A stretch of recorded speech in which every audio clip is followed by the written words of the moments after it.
Working the overnight shift as a junior writer for a small morning newspaper, Mono decided to come home early that evening, eager to share some great news with his wife about his promotion.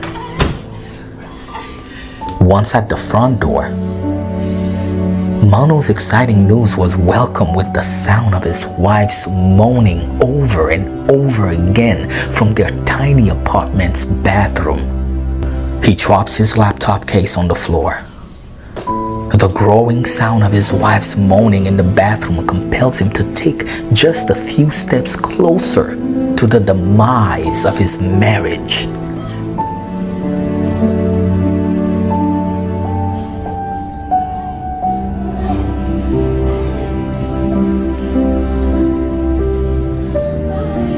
Face to face with the indisputable proof that his marriage was over, his heart dropped, his face confused, feeling a whirlwind of excruciating, gut-wrenching emotions that could last for an eternity.